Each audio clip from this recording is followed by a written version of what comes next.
الحمد لله الحمد لله رب العالمين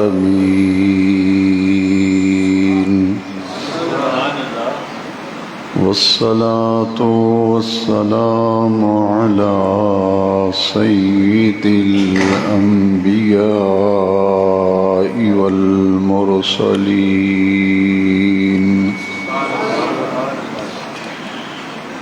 وعلى آله وأصحابه أجمعين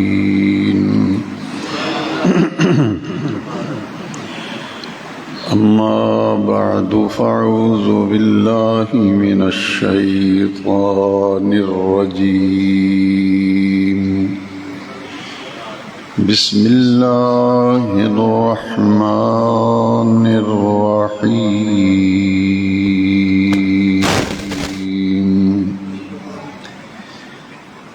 وإذ ابتلى إبراهيم ربه بكلمات فأتمهن وقال تبارك وتعالى في القرآن العظيم في مقام آخر وإذ يرفع إبراهيم القواعد من البيت وإسماعيل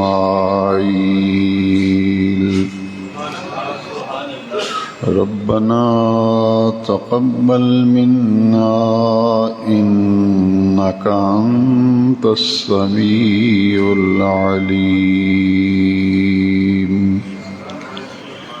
صدق الله مولانا العظيم.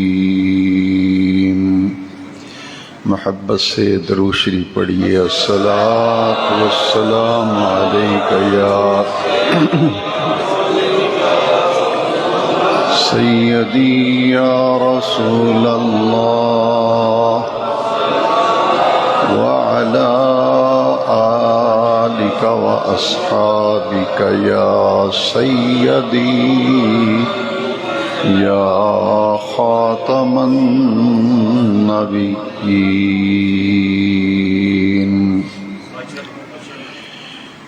اللہ رب العزت کا فضل و کرم اور لطف و احسان ہے کہ رب ذوالجلال نے ہمیں ماہ ذی الحجہ کے دوسرے جمعہ مبارکہ میں حاضری کی توفیق بخشی، اور آج ماہ ذی الحجہ کی 11 تاریخ ہے، اور یہ قربانی کے دنوں میں سے دوسرا دن ہے. حدیث شریف میں ہے کہ قربانی کے 3 دن ہیں. پہلے دن قربانی کرنے کی فضیلت زیادہ ہے. اگر کوئی قربانی کرنا چاہے تو اس کے لیے 3 دن قربانی کے مقرر کیے گئے ہیں. البتہ پہلے دن قربانی کرنے کو زیادہ فضیلت ہے، زیادہ درجہ ہے. اور پھر یہ ایام تشریق میں بھی ہے آج کا دن کہ ذی الحجہ کی 9 تاریخ فجر کی نماز سے لے کر ماہ ذی الحجہ کی 13 تاریخ تک نماز عصر کے وقت تک ہر نماز باجماعت کے بعد 1 مرتبہ بلند آواز سے تکبیر تشریق پڑھنا واجب ہے، اور 3 مرتبہ پڑھنا مستحب ہے. اور ایام تشریق میں تکبیرات تشریق کی ویسے بھی ہمیں اپنے اذکار میں، اپنے اوراد میں تکبیر تشریق کو شامل رکھنا چاہیے. پچھلے جمعہ میں آپ سن چکے ہیں کہ صحابہ کرام رضوان اللہ تعالی علیہم اجمعین ذی الحجہ کا چاند نظر آتے ہی اپنے اوراد و وظائف میں تکبیر تشریق کو شامل کر لیتے تھے۔ وہ چلتے پھرتے تکبیر تشریق پڑھا کرتے تھے، اور عید الفطر میں تکبیرات تشریق پڑھتے ہوئے عید کی نماز کے لیے آنا اور تکبیرات تشریق پڑھتے ہوئے عید الفطر کی نماز کے بعد گھر میں واپس جانا، یہ حضور کی سنت ہے۔ اسی طرح عید قربان، عید الاضحیٰ کے موقع پر عید کی نماز کے لیے آتے اور جاتے ہوئے تکبیرات تشریق پڑھی جاتی ہیں، لیکن ان میں ایک فرق ہے کہ عید الفطر کے موقع پر تکبیر تشریق آہستہ پڑھی جاتی ہے، اور عید الاضحیٰ میں آتے اور جاتے وقت تکبیر تشریق قدرے بلند آواز سے پڑھی جاتی ہے، اتنی بلند آواز سے کہ آدمی خود اس آواز کو سن سکے۔ اس سے اندازہ ہوتا ہے کہ یہ کلمات اللہ کو بڑے محبوب ہیں۔ تکبیر تشریق کے جو الفاظ ہیں، کلمات ہیں، یہ رب ذوالجلال کو بڑے ہی پسند ہیں، اور یہ کلمات حضرت سیدنا ابراہیم خلیل اللہ علیہ السلام نے جب قربانی کی تھی، اسماعیل علیہ السلام کی قربانی کے لیے ہی آپ رسی اور چھری لے کر اپنے پیارے بیٹے اور اکلوتے فرزند کو قربان کرنے کے لیے منع میں لے گئے تھے، تو رب ذوالجلال نے ان کی اس عمل کو، اخلاص کو قبول کیا اور اسماعیل علیہ السلام کا فدیہ دیا۔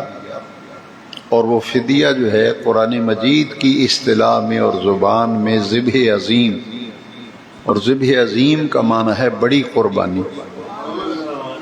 وہ جنت میں سے دمبا آیا تھا، اور اسماعیل علیہ السلام کی جگہ سیدنا ابراہیم علیہ السلام نے اس دمبے کو ذبح کیا، اور جب ذبح کیا تو جبریل امین چونکہ جنت سے دمبا لے کے آئے تھے، اور قربانی کے عمل کو دیکھ کر کہ ابراہیم خلیل اللہ علیہ السلام نے اللہ کی رضا کے لیے اپنے خواب پر عمل کر دکھایا ہے، دی ہے کہ اسماعیل علیہ السلام کا فدیہ جنت سے بڑی قربانی کی صورت میں بھیجا ہے، تو حضرت جبریل امین اس وقت پاس موجود تھے، تو آپ نے بے ساختہ یہ کلمات ان کی زبان سے جاری ہوئے، اللہ اکبر اللہ اکبر۔ یہ کلمات ان کی زبان سے جاری ہوئے، اور حضرت اسماعیل علیہ السلام ساتھ کھڑے مسکرا رہے تھے، کیونکہ ان کے فدیے میں جنت میں سے بڑی قربانی دمبے کی صورت میں آئی تھی۔ تو آپ نے فوراً پڑھا اللہ اکبر اللہ اکبر۔ جبریل امین علیہ السلام پڑھتے ہیں اور اسماعیل پڑھتے ہیں اللہ اکبر لا الہ الا اللہ واللہ اکبر۔ تو یہ کلمات حضرت اسماعیل کی زبان سے جاری ہوئے، لا الہ الا اللہ واللہ اکبر۔ اور جب حضرت ابراہیم علیہ السلام نے دیکھا کہ میری یہ نیت، یہ اخلاص فی العمل رب ذوالجلال کی بارگاہ میں درجہ قبولیت کو پہنچ گیا ہے، تو حضرت جبریل امین نے اللہ اکبر کے کلمات پڑھے ہیں، ان کی زبان پہ جاری ہوئے ہیں، اور اسماعیل علیہ السلام کی زبان سے جاری ہوئے ہیں لا الہ الا اللہ واللہ اکبر۔ تو حضرت ابراہیم علیہ السلام نے شکرانے کے لیے، اظہار تشکر و امتنان کے لیے ان کی زبان سے یہ کلمات جاری ہو گئے، اللہ اکبر وللہ الحمد، کہ اس ارادے سے یہ کلمات بولے کہ اللہ تیرا شکر ہے، وللہ الحمد، اللہ ہی کے لیے ساری خوبیاں ہیں اور ساری حمد اللہ کے لیے ہے جس کی توفیق سے میں اپنے بیٹے کی قربانی کے لیے منا میں پہنچا ہوں، میرا یہ عمل بھی قبول ہو گیا، میری نیت بھی قبول ہو گئی، اور اللہ کریم نے اتنا بڑا انعام عطا فرمایا کہ قربانی قبول کر کے فدیے میں جنت میں سے بڑی قربانی بھی بھیج دی۔ لہذا آپ نے شکرانے کے لیے کلمات پڑھے، وَلِلَّهِ الْحَمْدُ۔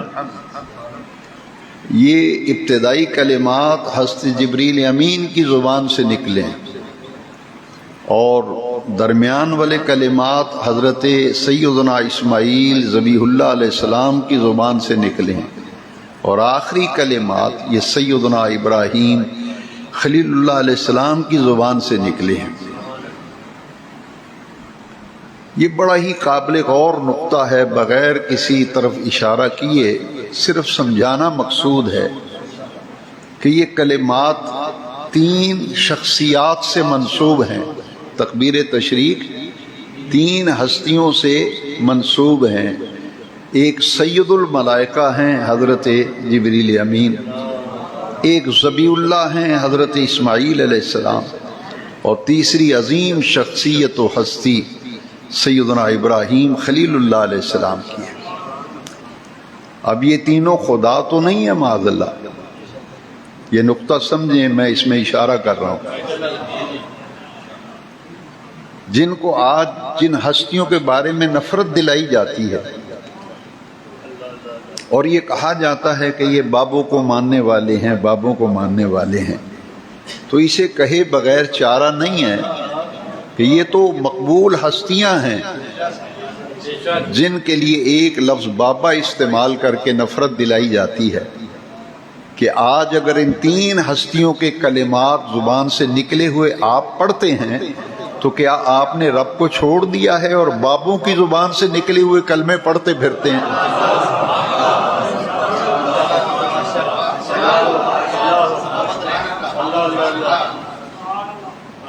آپ نے رب کو چھوڑ دیا ہے، آپ فالو کر رہے ہیں جبریل کو، آپ فالو کر رہے ہیں اسماعیل کو، آپ فالو کر رہے ہیں حضرت ابراہیم علیہ السلام۔ یہ نوجوان بیچارہ اس سے چکر میں پھنس گیا۔ سوچو اور سوچنے کی بات ہے، یہ کس کو فالو کر رہے ہیں؟ یہ تکبیر تشریق جو پڑھ رہے ہیں، امام قرطبی نے تفسیر قرطبی میں لکھا ہے یہ کلمات تو وہ ہیں جو حضرت جبریل کی زبان سے نکلے ہیں، یہ وہ کلمات ہیں جو سیدنا اسماعیل کی زبان سے نکلے ہیں، یہ کلمات وہ ہیں جو سیدنا ابراہیم خلیل اللہ علیہ السلام کی زبان سے نکلے ہیں۔ تو انہوں نے جو لفظ ادا کیے تھے، جو مبارک کلمات پڑھے تھے، ان کو فالو کرنے کا نام تکبیر تشریق پڑھنا ہے۔ لہذا انہیں غیر اللہ کہتے ہیں کہ یہ جی غیروں کو مانتے ہیں، بابوں کو مانتے ہیں۔ اللہ والو، جنہیں بابا کہتے ہیں یہ تو قرآن انہیں خلیل اللہ کہتا ہے، قرآن انہیں ذبیح اللہ کہتا ہے، قرآن انہیں ذبیح اللہ کہتا ہے نا۔ فَنَادَيْنَاهُ أَن يَا إِبْرَاهِيمُ قَدْ صَدَّقْتَ الرُّؤْيَا۔ تو لہٰذا محبوبان خدا کی اہمیت کا اندازہ لگائیں، چونکہ ایام تشریق ہیں، 11 ذی الحج ہے، حاجی ابھی منا کے اندر موجود ہیں، آپ گوشت قربانی ذبح کر کے گوشت کھا کر فارغ نہیں ہوئے، بلکہ یہ تو سوچنے والی بات ہے کہ آج کا دن بھی ایام تشریق میں ہے، اور حاجی آج منا کے میدان میں 11 ذی الحج کو بھی رمی کرتے ہیں اور 12 کو بھی رمی کرتے ہیں۔ ایام تشریق ہیں، شیطان کو کنکر مارے جاتے ہیں۔ یہ کن کی اداؤں پر عمل ہو رہا ہے؟ یہ کن کی اداؤں پر عمل ہو رہا ہے؟ دیکھیے، حج کا رکن اعظم جو ہے وہ میدان عرفات میں وقوف ہے، اور 10 ذی الحج کو حج کا ایک بڑا اہم رکن ہے طواف زیارت، وہ مکہ شریف میں ادا کیا جاتا ہے۔ تمام حاجی منا میں شیطان کی رمی کر کے قربانی کرنے کے بعد مکہ شریف پہنچتے ہیں، اور مناسک حج میں سے ایک اہم منسک طواف زیارت، اور طواف زیارت کے 2 رکن ہیں، ایک کعبے کے گرد 7 پھیرے 7 چکر لگانا، دوسرا صفا مروہ کے درمیان 7 چکر لگانا، اسے طواف کعبہ کہتے ہیں۔ اور صفا مروہ کے چکر اور پھیرے جو ہیں انہیں سعی کہتے ہیں، سعی بین الصفا والمروہ۔ اب یہ صفا مروہ کی جو سعی ہے پچھلے جماعت میں آپ سن چکے ہیں، آج صرف ان تمام جماعت مبارکہ میں جو دین کی باتیں بیان کی گئیں، تعلیم دی گئیں، اس کا آج ہم خلاصہ سمجھ رہے ہیں تاکہ ہمارے ذہن میں ایک نقشہ قائم ہو جائے حج اور قربانی کے حوالے سے کہ یہ صفا مروہ کی سعی جو ہے یہ سنت ہے حضرت حاجرہ کی، یہ حضرت حاجرہ کی سنت ہے۔ عورتوں میں کوئی نبیہ نہیں ہوئی کیونکہ اللہ کریم نے کسی عورت کو نبوت دی نہیں ہے۔ اب یہ تو کہیں گے کہ حضرت ابراہیم خلیل اللہ ہیں، حضرت اسماعیل ذبیح اللہ ہیں، لیکن حضرت حاجرہ نبی تو نہیں ہے، نبیہ نہیں ہے، کیونکہ عورت کو تو نبوت دی نہیں گئی۔ تو سوائے اس کے کیا چارہ ہے کہ جن کی ادا پر عمل کرنے کا نام طواف زیارت کا ایک رکن بنا دیا گیا صفا مروہ کی سعی کو، ان کی حیثیت کا تعین کرنا ہوگا، ان کے مقام کا تعین کرنا ہوگا کہ اللہ کریم کی بارگاہ میں ان کی اتنی قدر و منزلت ہے کہ انہوں نے جو پانی کی تلاش میں اور حضرت اسماعیل کی نظروں سے اوجھل ہونے پر میلین اخدرین کے درمیان جھپٹ کر چلنے کے انداز میں تیز تیز قدم اٹھا کر چلی تھی، اللہ کو وہ ادا اتنی پسند آئی، اتنی پسند آئی کہ اس کو حج کے مناسک میں شامل کر لیا۔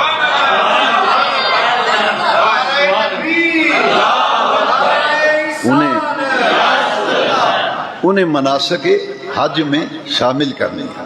لہذا آج بھی وہ تو ان کا اکلوتا بیٹا نظروں سے اوجھل ہوا تھا، اور دوسری وجہ یہ تھی کہ پانی نہیں تھا، اس لیے تیز تیز قدم اٹھا کر جھپٹنے کے انداز میں چلی تھی۔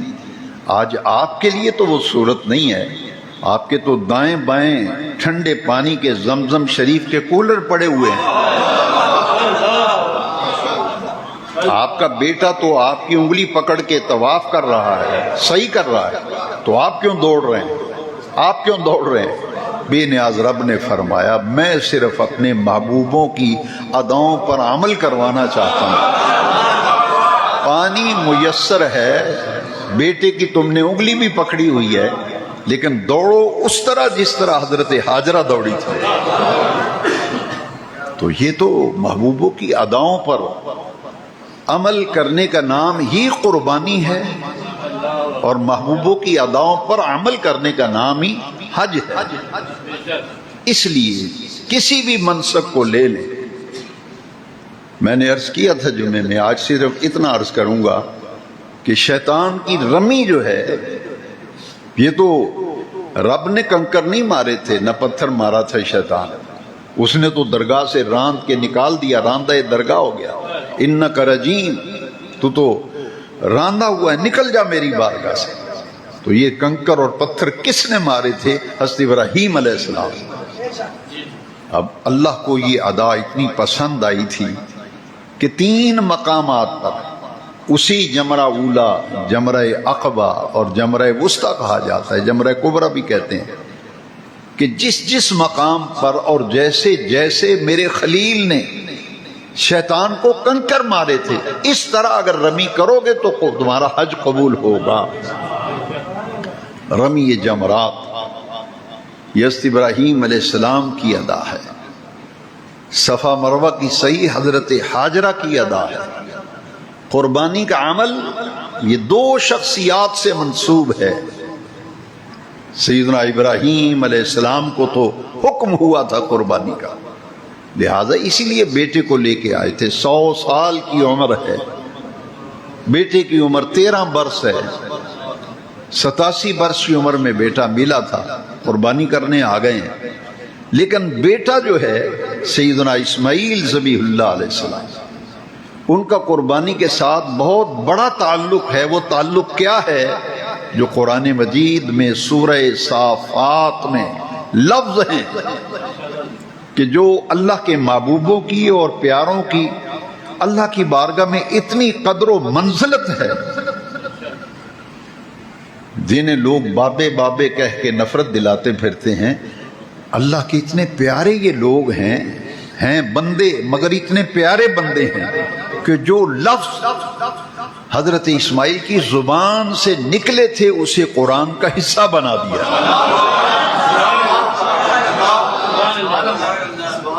آپ کہتے ہیں قرآن اللہ کا کلام ہے، قرآن اللہ کا کلام ہے۔ میں آپ سے پوچھتا ہوں، آپ بھی مسئلے پوچھتے ہیں، میں بھی مسئلہ پوچھتا ہوں، قرآن کے یہ جو لفظ ہیں یا ابت افعل، یا ابت افعل، اے ابا جان، اے پیارے ابا جان، افعل، آپ وہ کام کر دیجئے، ما تؤمر، جس کا آپ کو عرش والے رب نے حکم دیا۔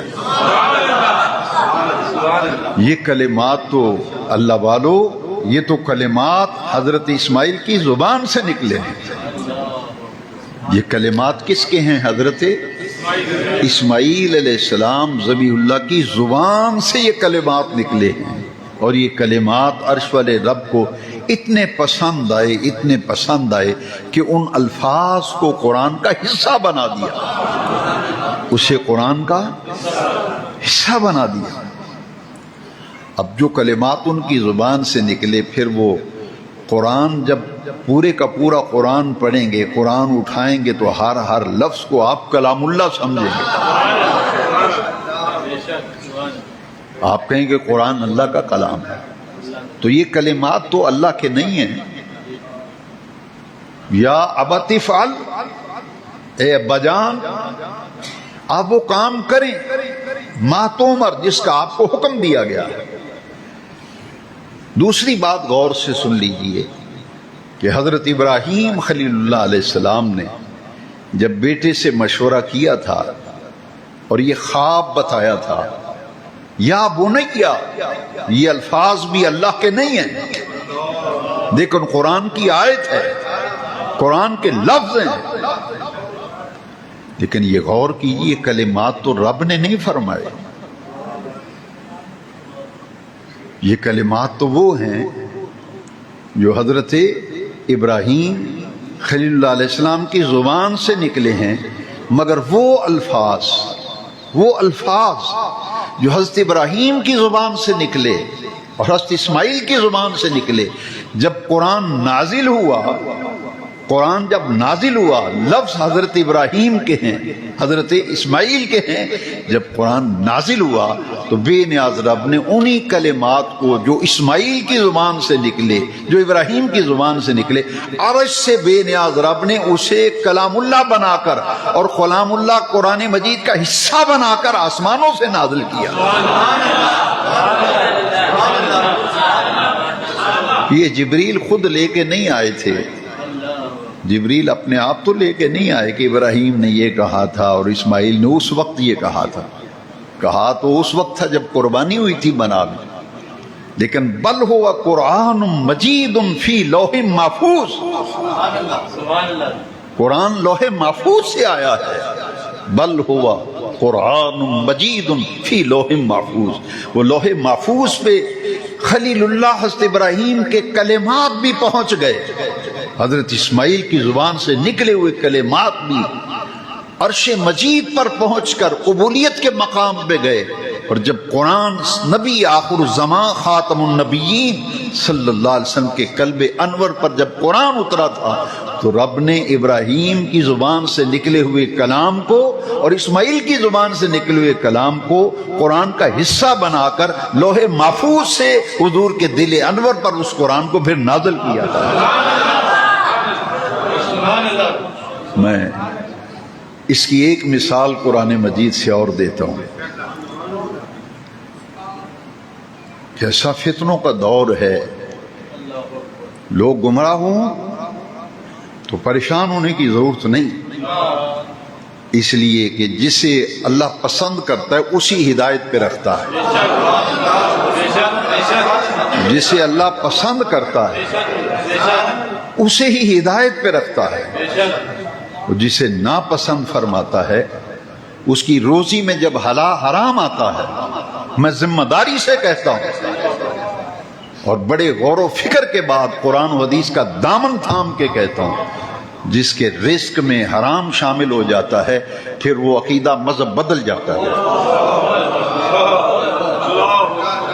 پھر بزرگوں کے خلاف زبان درازی کرے گا، پھر وہ نیک عمل کو چھوڑ دیتا ہے۔ دوسری سزا یہ ملتی ہے، یا تو رزق میں حرام شامل ہوتا ہے، بد عمل ہو جاتا ہے، یا ایک بہت بڑا گناہ سرزد ہوتا ہے، ماں باپ کا نافرمان۔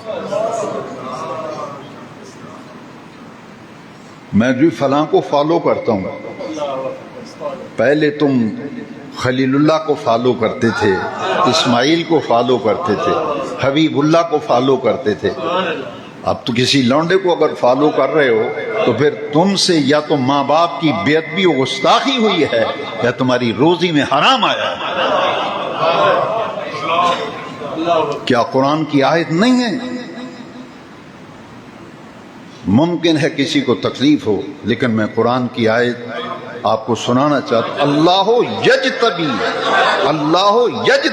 الیہ من یشاء ویہدی الیہ من ینیب، جسے اللہ پسند فرماتا ہے ہدایت دیتا ہے، اور جسے پسند فرماتا ہے اپنی طرف رجوع کرنے والا بنا دیتا ہے۔ یہ انتخاب تو رب کا، اللہ یجتبی الیہ من یشاء ویہدی الیہ من ینیب، اور جسے چاہتا ہے یضل بہ کثیرا ویہدی بہ کثیرا۔ بہت سے لوگ قرآن پڑھ کے گمراہ ہو جاتے ہیں اور بہت سے لوگ قرآن پڑھ کر ہدایت پا جاتے ہیں۔ اللہ والو، یہ قرآن کی آیت ہے، یہ میرا کلام نہیں، میری تقریر کے جملے نہیں، یہ تو قرآن کی آیت ہے۔ یضل بہ کثیرا ویہدی بہ کثیرا۔ اگر کسی اللہ کے محبوب کا دامن تھام کے قرآن پڑھیں گے تو ہدایت ملے گی۔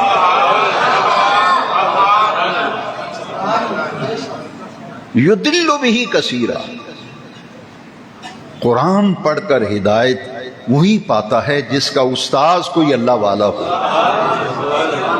جس کو فالو کر رہا ہے کوئی اللہ والا ہو، جس کا دل خود روشن ہے مدینہ والے کی محبت سے، اس کا دل بھی روشن ہے، اس کا سینہ بھی روشن ہے، اس کا چہرہ بھی روشن ہے، ہدایت تو اس کے کلام سے ملے گی۔ لہذا یہ کلمات حج اور قربانی کو دیکھ لیں، یہ تو ادائیں ہیں محبوبوں کی۔ حجر اسود کے بوسے نے تو آنکھیں کھول دی ہیں،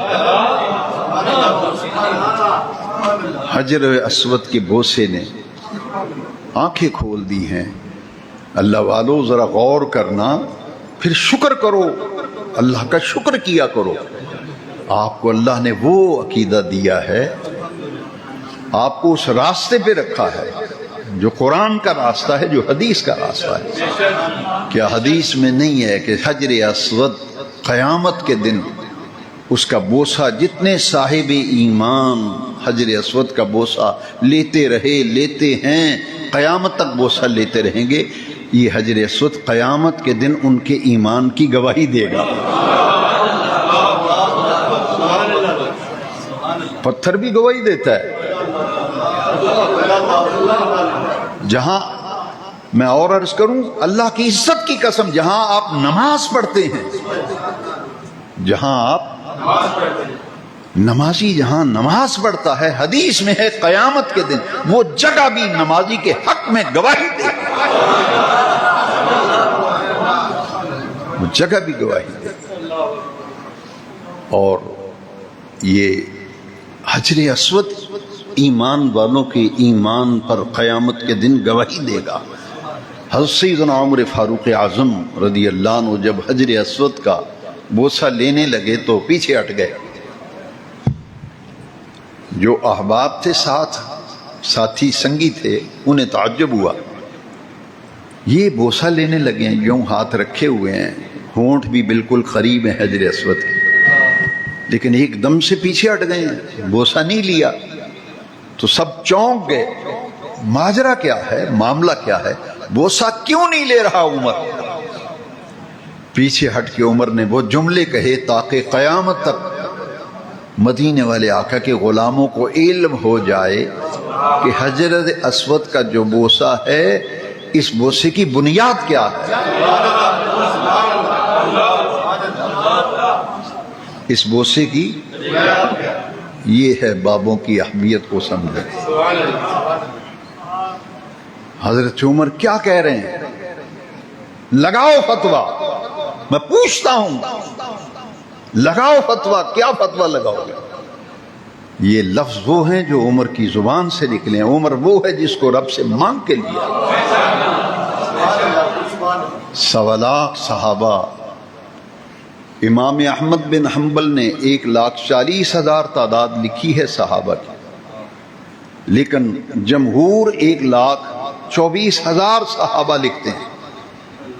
حضور نے جو ایک ہی حج فرمایا اپنی ظاہری حیات طیبہ میں، میدان عرفات میں حضور کے ساتھ کتنے لوگ تھے؟ 1,24,000 صحابہ کرام، ان میں سے سب حضور کے مرید ہیں، وہ اپنے اپنے ارادے سے آئے ہیں، مرید اپنے ارادے سے۔ عمر بن خطاب اکیلا ہے، 1.25 لاکھ میں اکیلا عمر ہے جو رسول اللہ کی مراد ہے۔ اتنا بس ذہن میں رکھا کرو، اتنا ذہن میں رکھا کرو، کچھ ہوش کرو، کچھ ہوش کرو۔ عمر بن خطاب وہ ہے جو رسول اللہ کی مراد ہے، اور عرش والے رب نے محبوب کے مانگنے پر محبوب کو عمر عطا کیا تھا۔ یہ وہ عمر ہے۔ پیچھے ہٹ گئے ہیں، کہتے ہیں اے حجر اسود، تو ایک پتھر ہے، تو ایک پتھر ہے۔ عمر کہتے ہیں اللہ کی عزت کی قسم، میں تمہیں کبھی نہ چومتا، میں تمہیں کبھی نہ چومتا، میں تو اس لیے چوم رہا ہوں کہ میرے رسول اللہ نے تجھے چوما ہے، رسول اللہ نے تجھے چوما۔ عمر بتا رہا ہے کہ قیامت تک آنے والے رسول اللہ کے غلاموں، یہ سمجھ لو، حج ہے تو نسبت مصطفیٰ سے ہے، کعبہ ہے نسبت مصطفیٰ سے ہے، شہر مکہ کی عظمت ہے نسبت مصطفیٰ سے ہے، حجر اسود کا بوسہ ہے تو نسبت مصطفیٰ سے ہے۔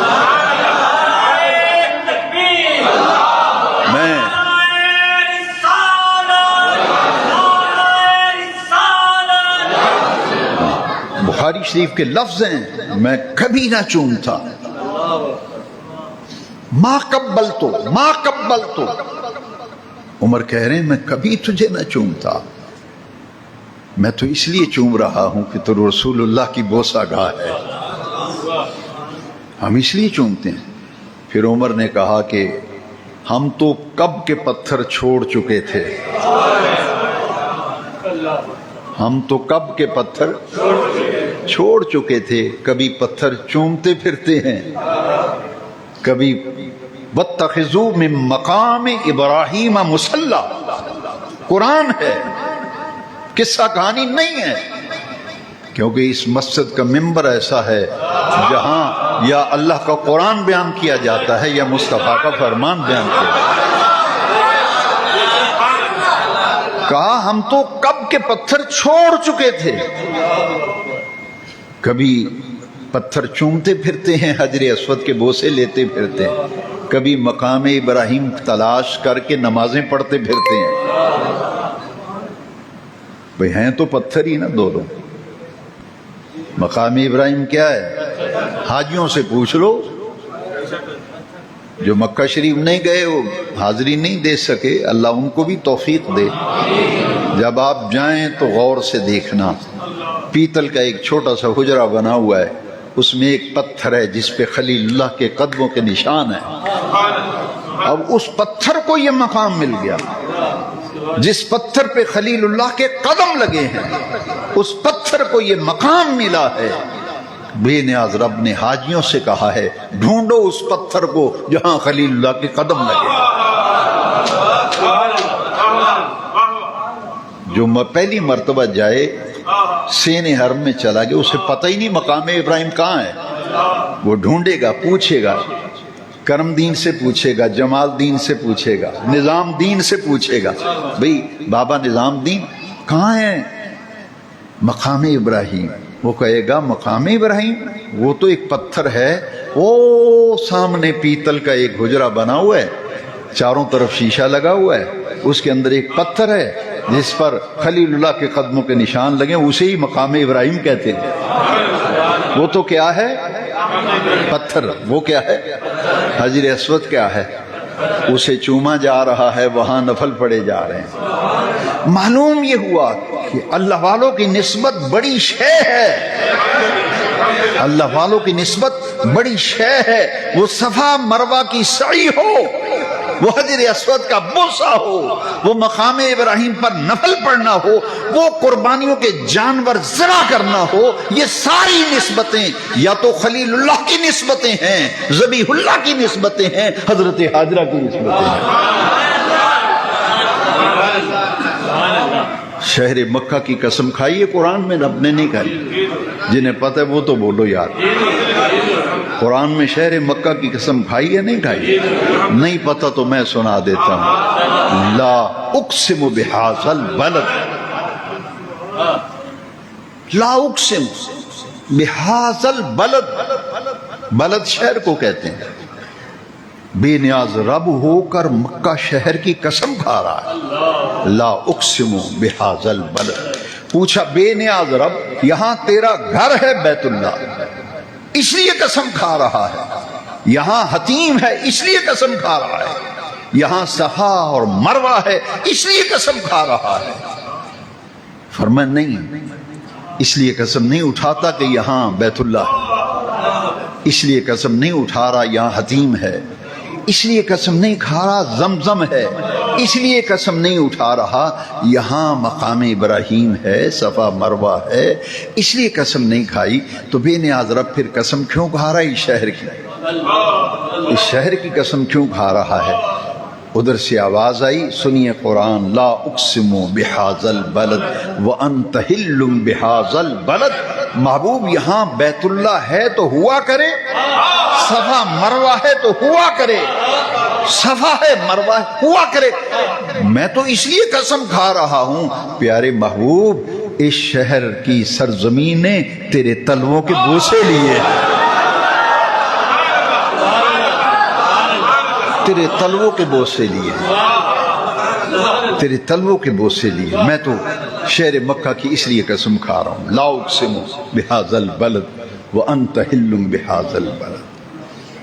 دیکھیے وقت ختم ہو گیا. ایک بات سن لیں، پورے مضمون کو سمجھنے کے لیے بڑی ایمان افروز بخاری شریف کی حدیث. حضرت عثمان غنی بیعت رضوان کے موقع پر، اگلا جمعہ 18 ذی الحج کو آ رہا ہے، یہ یاد رکھا کرو، یاد رکھا کرو. اگلا جمعہ کس تاریخ کو آ رہا ہے؟ وہ تاریخ ہی وہ آ گئی جو حضرت عثمان غنی کی شہادت کا دن ہے. یہ وہ عثمان جس کو 18 ذی الحج کو قرآن پڑھتے ہوئے شہید کیا گیا. بیعت رضوان کے موقع پر حضور کا سفیر بن کر مکے میں گئے عثمان. قریش مکہ نے کہا عثمان تمہارا ہمارا اچھا وقت گزرا ہے، تعلقات ہمارے اچھے رہے ہیں، لہذا تمہیں اجازت ہے تم کعبے کا جی بھر کے طواف کرو، زیارت بھی کرو بیت اللہ کی، بوسے بھی لو حجر اسود کے، طواف کعبہ بھی کرو، تمہیں اجازت ہے. لیکن تمہارے نبی کو ان کے ساتھ آنے والوں کو ہرگز اجازت نہیں دیں گے، وہ بھی تعلقات کی بنیاد پر. ہمارا تمہارا اچھا وقت گزرا ہے پرانا، تم جی بھر کے طواف بھی کرو، حجر اسود کے بوسے بھی لو. میں پوچھتا ہوں نوجوانوں، مجھے بتاؤ بخاری میں لفظ نہیں ہے کہ عثمان غنی نے کیا کہا تھا؟ عثمان غنی کو علم نہیں تھا کہ یہ اللہ کا گھر ہے؟ عثمان غنی کو نہیں پتا تھا کہ یہ بیت اللہ ہے، انہیں نہیں پتا تھا حجر اسود ہے۔ وہ کوئی موقع مل رہا ہے، کوئی چھوڑتا ہے؟ آپ کو موقع ملے کہ تم طواف بھی کرو، بوسے بھی لو، چھوڑو گے؟ نہیں چھوڑو گے۔ لیکن عثمان نے چھوڑ دیا۔ بس یہ نقطہ سمجھ، شاید کہ اتر جائے کسی دل میں کھری بات، میری بات نہیں، کھری بات، کھری بات۔ بس عثمان نے کیا کہا تھا؟ نوجوانوں، جو تمہاری عاقبت اور آخرت سے کھیل رہا ہے، ہاتھ میں قرآن پکڑ کر کہتا ہے یہ بابوں کو ماننے والے ہیں، میں کتابوں کو ماننے والا ہوں۔ ذرا وہ کتابیں کہہ کے آ رہی ہیں، نام ہی لینا ہے کہ یا اس حقیقت میں بھی دیکھنا ہے؟ بس نوجوانوں، اپنی آخرت کی فکر رکھنا، اور حضرت عثمان کی اس بات کو دل پہ لکھ لو۔ انہیں بیت اللہ نہیں نظر آ رہا تھا، وہی اللہ کا گھر، اللہ کا گھر، طواف کی اجازت بھی مل رہی ہے، حجر اسود کے بوسے کی اجازت مل رہی ہے، زمزم پینے کی اجازت مل رہی ہے۔ لیکن عثمان قیامت تک آنے والی مسلمان کی نسلوں کو پیغام دے گیا۔ عثمان نے کہا تم کعبے کی بات کرتے ہو، بوسوں کی بات کرتے ہو، میں بخاری کے لفظ پڑھنے لگا ہوں۔ ذرا ہوشیار ہو کر کانوں کی سماعت میری طرف متوجہ کر لیں۔ عثمان کے لفظ تمہارے کانوں کے ذریعے تمہارے دل پہ نقش ہو جائیں۔ عثمان نے کیا کہا تھا؟ کہا واللہ، میں حدیث پڑھ رہا ہوں، تمہیں بابوں کا تانا دینے والے سن لو۔ عثمان غنی نے کہا واللہ، اللہ کی قسم۔ عثمان قسم کھا کے کہہ رہے واللہ لا توفو۔ عثمان کیا کہہ رہے ہو؟ میں لفظی ترجمہ کروں ذرا۔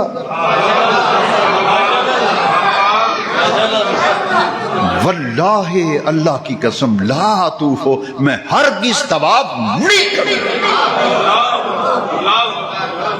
لگا فتویٰ، لونڈے کے ماننے والے، لگا الزام کیا ہے؟ عثمان پہ فتویٰ لگا۔ کیا کہہ رہا ہے عثمان؟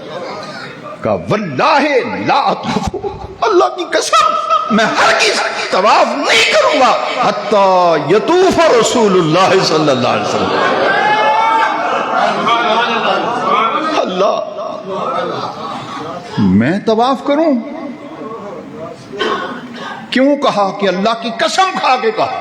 بس یہ نقطہ سمجھیں، اسی پر بیان جمعہ ختم ہوگا۔ قسم کھا کے کہتے ہیں واللہ لا اطوف، اللہ کی قسم میں ہرگز طواف نہیں کروں گا، نہیں کروں گا طواف۔ عثمان، اللہ کا گھر ہے، کر لے طواف، اللہ کا گھر ہے، بوسے لے لے، زمزم ہے، پانی پی۔ یہ وہ پانی ہے، حضور نے فرمایا جس نیت سے پیو گے اللہ تمہیں اسی نیت میں برکت دے دے گا۔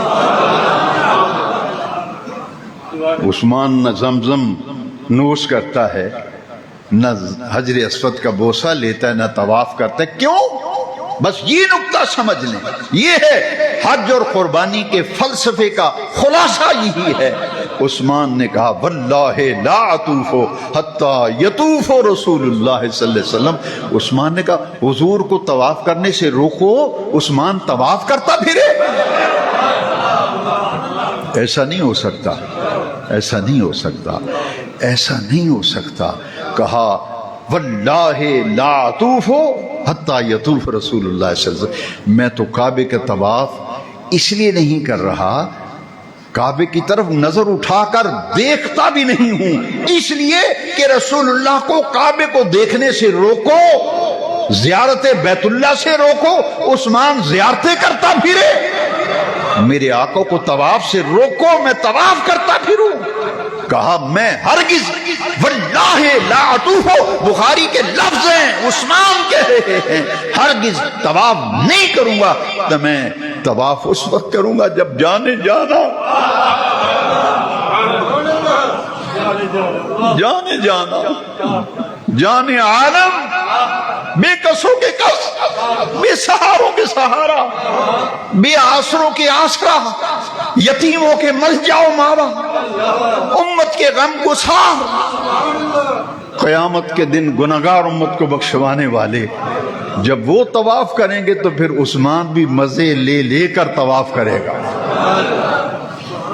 عثمان نے یہ سبق دیا کہ کعبے کا طواف ہے تو نسبت مصطفیٰ سے، حج ہے تو نسبت مصطفیٰ سے، قربانی ہے۔ پر اس لیے بزرگوں نے کہا کہ جب قربانیاں کرو دعا مانگا کرو، اللہ میری اس قربانی کو ایسے قبول فرما جیسے تو نے اپنے خلیل ابراہیم سے ان کی قربانی کو قبول کیا تھا، میری قربانی کو ایسے قبول فرما جس طرح پیارے آقا محمد رسول اللہ صلی اللہ علیہ وسلم سے ان کی قربانی کو قبول کیا تھا، خلیل و حبیب قبول کیا تھا، میری قربانی کو اسی طرح قبول فرما لے۔ یہ سب نسبتیں اللہ والوں کی ہیں، سب نسبتیں۔ خوش نصیب ہیں لوگ جو منع میں اس وقت موجود ہیں، آج حج کا آخری دن ہے، ان کا حج مکمل ہو جائے گا۔ تم نفرتیں دلاتے پھرتے ہو اور رسول اللہ صلی اللہ علیہ وسلم کے بارے میں کس قدر گستاخی کی، لیکن یہ